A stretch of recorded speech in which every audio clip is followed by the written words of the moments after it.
Bueno, entonces las máquinas de soporte vectorial, MSV, o las máquinas de vectores soporte, Support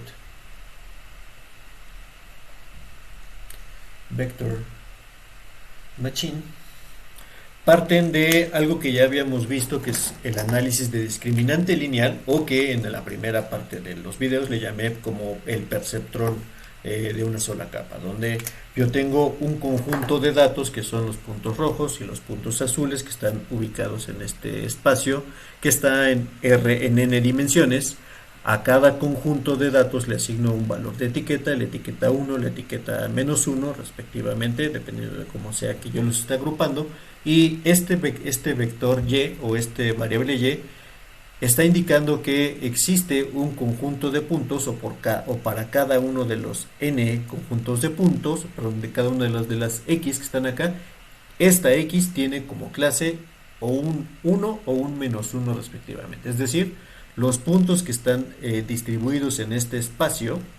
tienen una etiqueta o tienen una clase, y lo que yo busco es encontrar esa función, o una función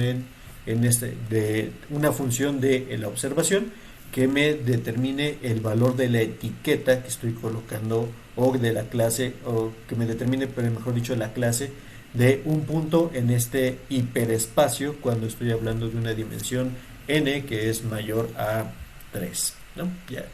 3 dimensiones todavía lo podemos observar, más de 3 dimensiones ya no es observable a simple vista o con el ojo humano. He de hacer notar ahorita que esta presentación me la robé del examen de grado de un buen amigo, que es el doctor Omar Piña. Entonces, gracias al doctor Omar Piña es que tenemos esta parte de la presentación que estamos viendo ahorita. Lo que hace el discriminante lineal, y ya habíamos visto también, es encontrar una función, o lo que hago a través de la pseudoinversa es encontrar un plano que me permita ajustar perfectamente bien a estos puntos, o que me permita, dependiendo del centro de masa, ajustar un vector, que es este, el vector W, que me permite evaluar entonces cuáles son las distancias, o en función de ese plano. Déjenme mostrar mejor el plano ahorita. El plano que yo estaría generando acá es el vector que es el plano que es ortogonal a este vector, que sería así, usando mis herramientas estas de dibujo sobre la computadora. Entonces este valor de W, o este vector verde, es el vector W, y el plano que describe, o el plano de separación, es esta línea rosa que está definida por acá.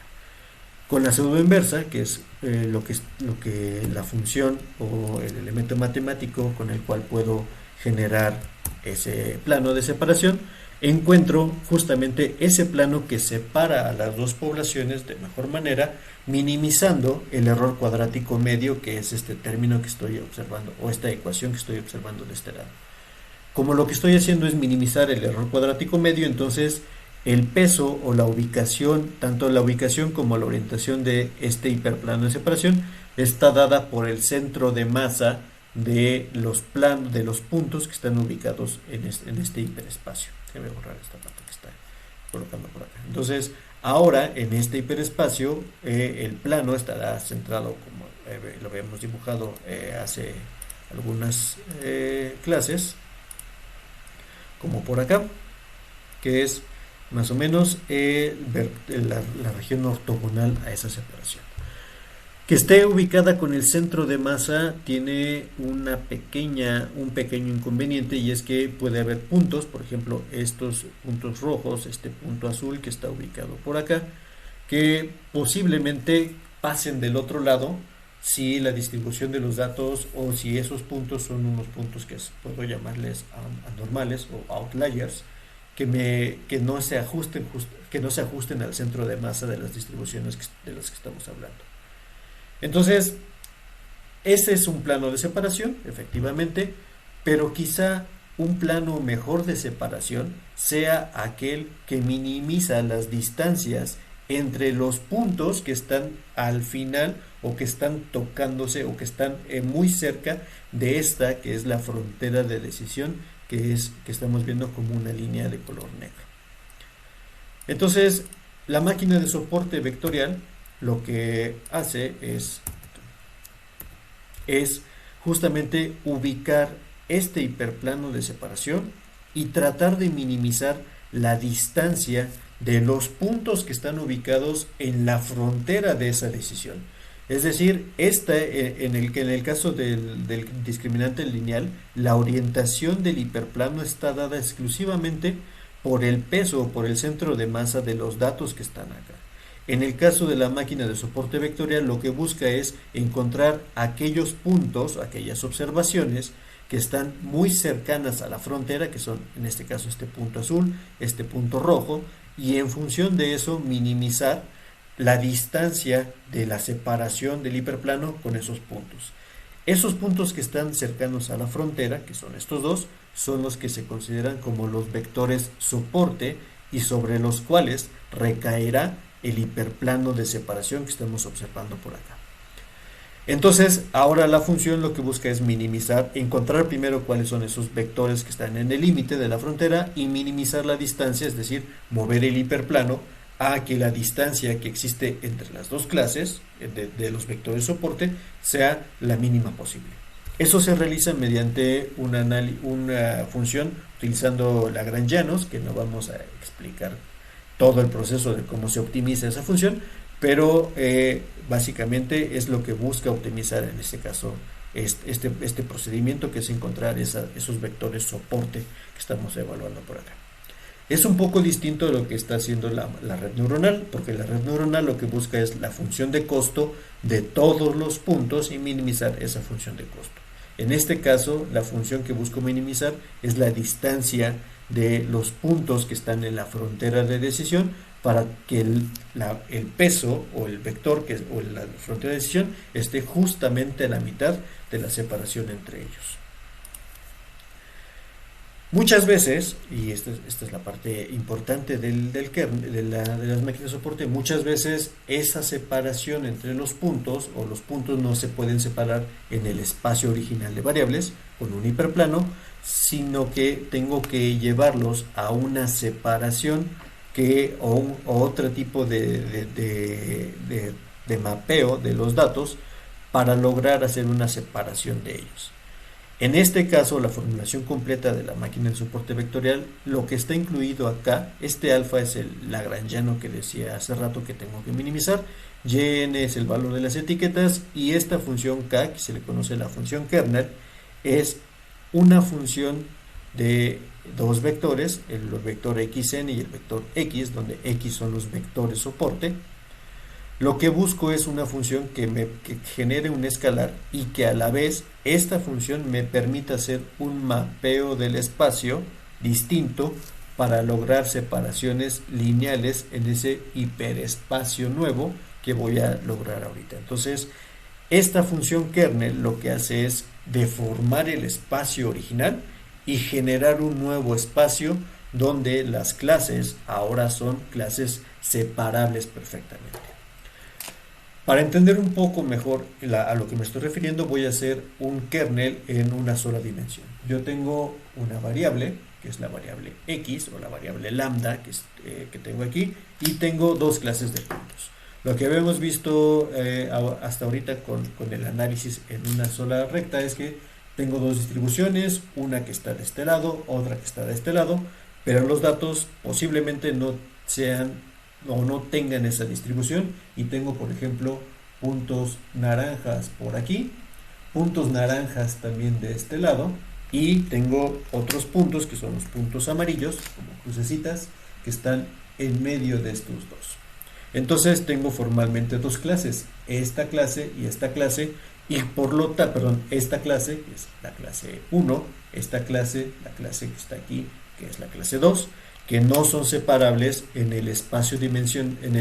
original de variables a través de una sola recta. Porque si genero una recta, entonces podría colocar esta recta acá o colocar esta recta acá, pero no puedo separar perfectamente las dos clases, y por lo tanto el espacio original, que es una sola variable, no me sirve para separar los datos, que es lo que estoy observando por acá.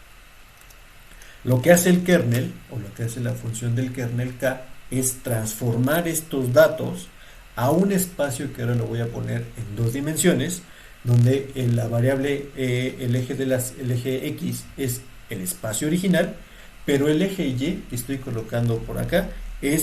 voy a ponerle un valor aquí, x cuadrada, por ejemplo, suponiendo que aquí está el valor del 0 de mi variable. Cuando yo mapeo estos puntos en x cuadrada, entonces las crucecitas van a estar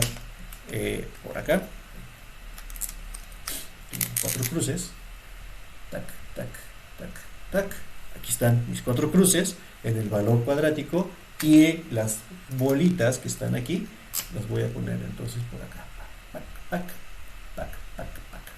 Y entonces en este nuevo hiperespacio, o en este espacio de dimensiones extendidas, mis planos o mis puntos son linealmente separables otra vez por una recta que está viviendo en este hiperespacio que estoy definiendo por acá.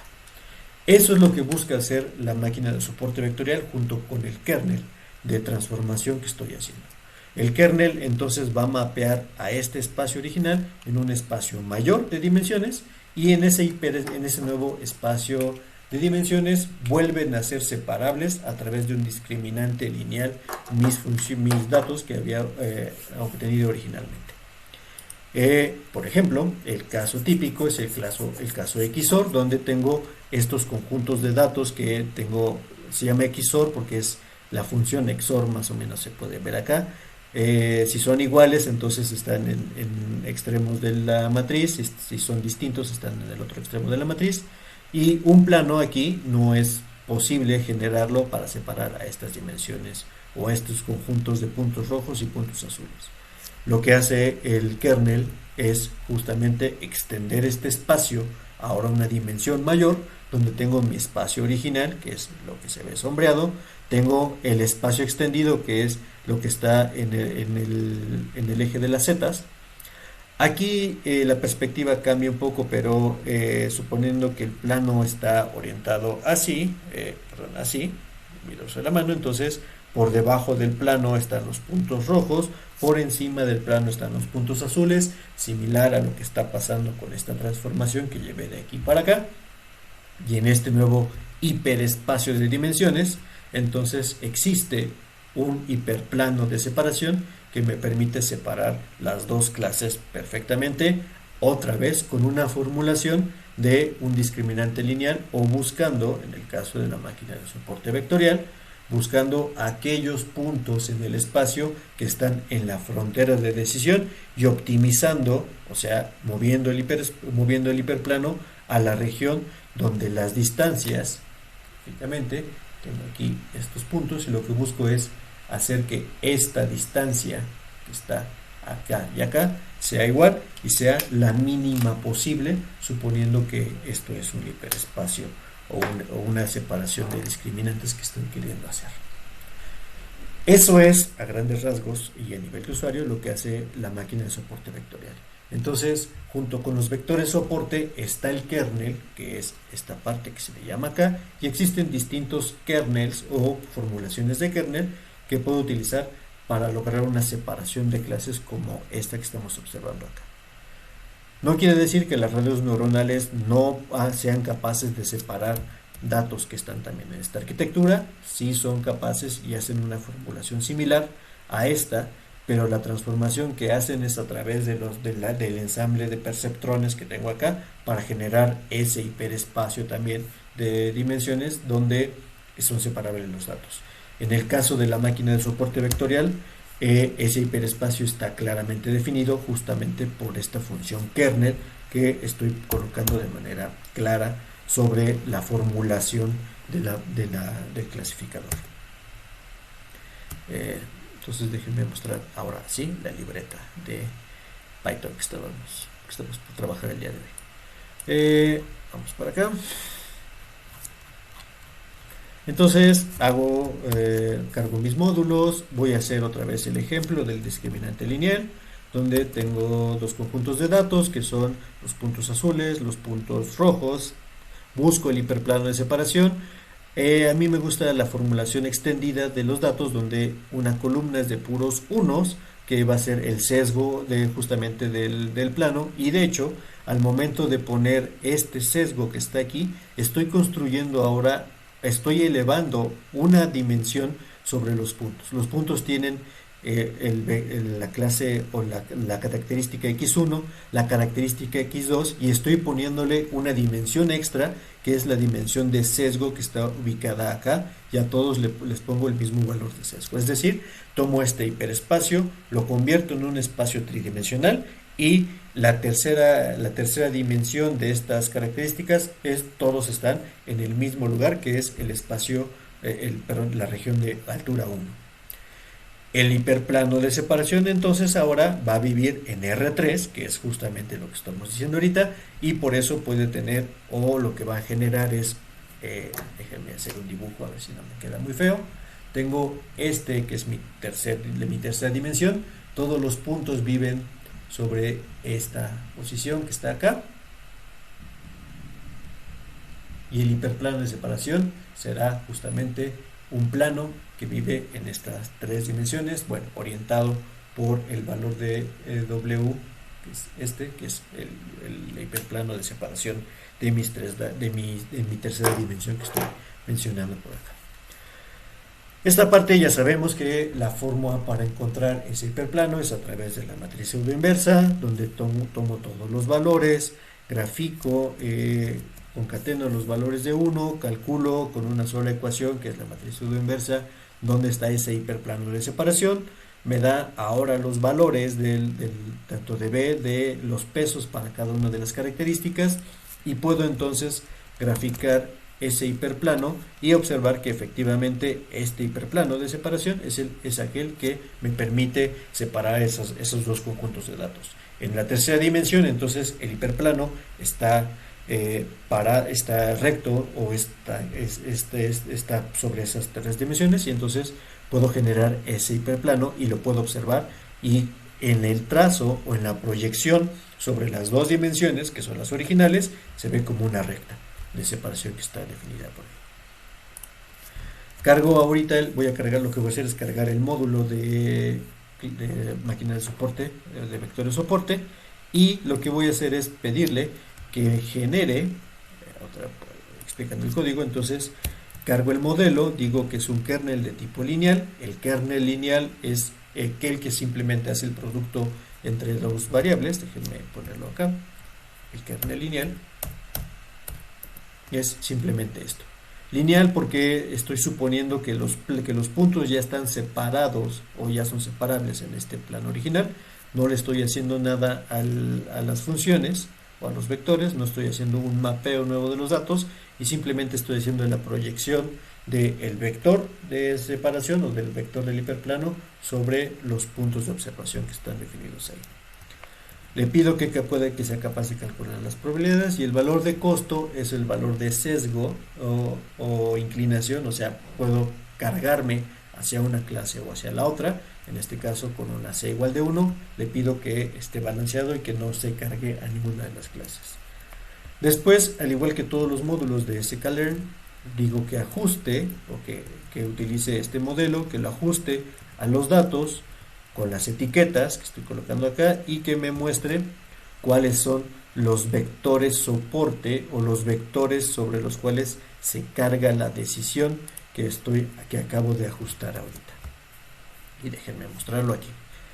Finalmente, lo que dice es de este conjunto de datos que están acá, que es el original, con el mapa que está ubicado aquí, o con el hiperplano, perdón, que está ubicado acá. Dice, existen tres vectores soporte, o sea, existen tres puntos que puedo trazar, o que la frontera de estos tres puntos va a quedar justamente en medio de ellos, que sería algo más o menos así. Estoy diciendo a ojo, entonces ahorita vemos dónde me deja mi hiperplano de separación completamente. La distancia de cada uno de estos puntos al hiperplano es la mínima posible, y por ello es que esta separación o este plano está en realidad construido a través de una formulación que incluye a estos tres puntos que son los vectores soporte para el kernel de tipo lineal. Ahora lo que voy a hacer es graficar la frontera, graficar el hiperplano, ahí está, graficar este es el hiperplano de la pseudoinversa, que es la línea negra que estamos teniendo acá, y como podemos ver está un poquito cargada hacia la clase 1 que estoy definiendo acá, o puntos rojos, En cambio, el hiperplano de separación, que es, no lo grafiqué aquí, pero es una línea o la coloración verde que está aquí en medio, podemos ver que las distancias o la frontera está más o menos está balanceada entre este punto y estos dos puntos que están ubicados por acá. El color azul indica la probabilidad de que sea de la clase puntos rojos, el color amarillo indica la probabilidad de que sea de puntos azules.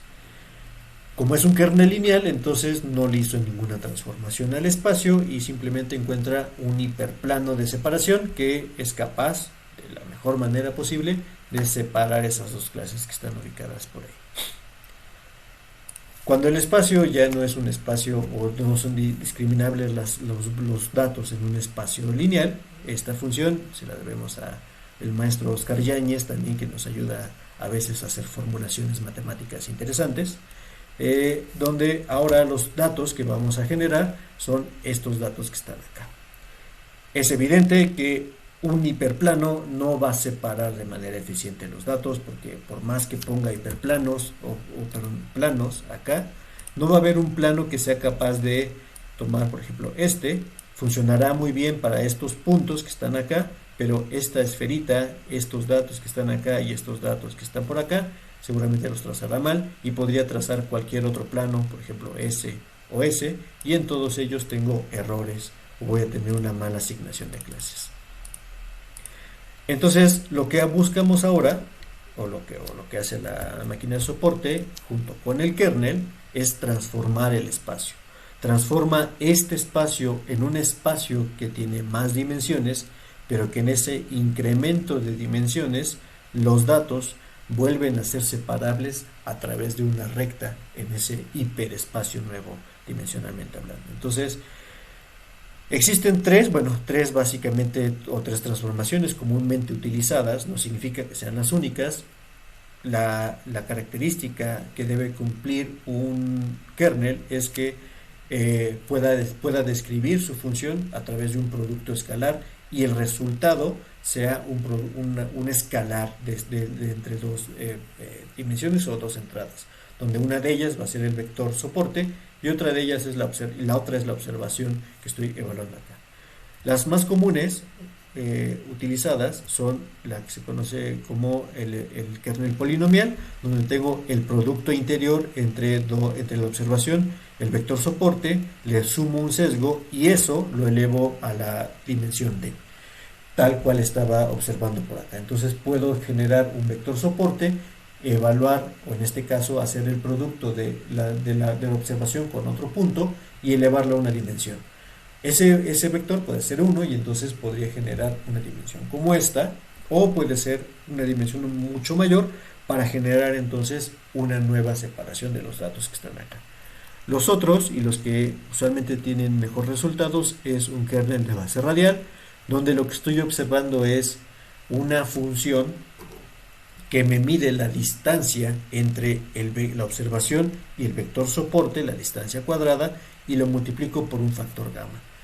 Es decir, si tengo un punto donde yo digo que este es el vector soporte, lo que estoy haciendo es generando un modelo en dos dimensiones, un modelo así, de distancias, donde el peso o el resultado es este punto o esta dimensión que estoy ubicando por acá. En curvas de nivel yo podría generar algo así, por ejemplo, de esto, donde el valor de gamma lo que va a hacer es hacer más alto o más pegado o más ancho estas dimensiones, y esa sería la formulación para el elemento de base radial. Y el elemento tangente hiperbólica hace una evaluación de la tangente hiperbólica del producto de los datos con estos hiperparámetros que se llaman eta y nu, aquí respectivamente hablando. Y en el caso de la base radial, el hiperparámetro sería el valor de gamma y el valor de costo, que también es un hiperparámetro.